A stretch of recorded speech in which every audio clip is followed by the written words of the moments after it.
Die geloof waardeur ek lewe, saamgestel uit die geskrifte van Ellen White, 'n onfeilbare openbaring.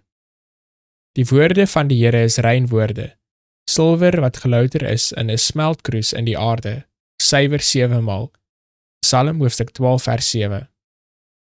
In sy woord het God aan die mens die kennis toevertrou wat nodig is vir verlossing. Die Heilige Skrif moet aanvaar word as 'n gesaghebbende, onfeilbare openbaring van sy wil. Dit is die standaard van karakter, die openbaarder van leerstellings en die toets van ervaring. Geestelike duisternis het die aarde bedek en grove duisternis die mense. Baie bevraagteken die betroubaarheid en waarheid van die skrif. Menslike redenasie en die verbeelding van die menslike hart ondermyn die inspirasie van die woord van God, en dit wat as vanselfsprekend aanvaar moet word omring deur 'n wolk van mistiek. Niks staan uit in duidelike en onderskeidende lyne op die rotsbodem nie. Dit is een van die duidelike tekens van die laaste dae. Daar is manne wat daarna streef om oorspronklik te wees, wat wyser is as wat geskryf is. Daarom is hulle wysheid dwaasheid.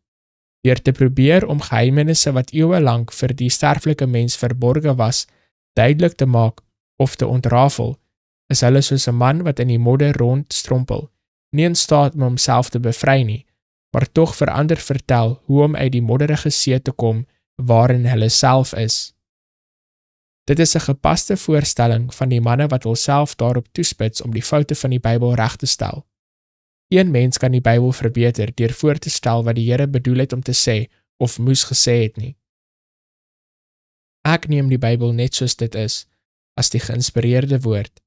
Ek glo die uitsprake daarvan in 'n hele Bybel. Hierdie heilige boek het die aanvalle van Satan weerstaan, wat met bose manne verenig het om alles van goddelike karakter in wolke en duisternis gehul te maak. Maar die Here het hierdie heilige boek deur sy eie wonderbaarlike krag in sy huidige vorm bewaar, 'n kaart of gids vir die mensdom om hulle die weg na die hemel te wys. Ons dank God dat die Bybel voorberei is vir die arme man sowel as vir die geleerde man. Dit is geskik vir alle ouderdomme en alle klasse.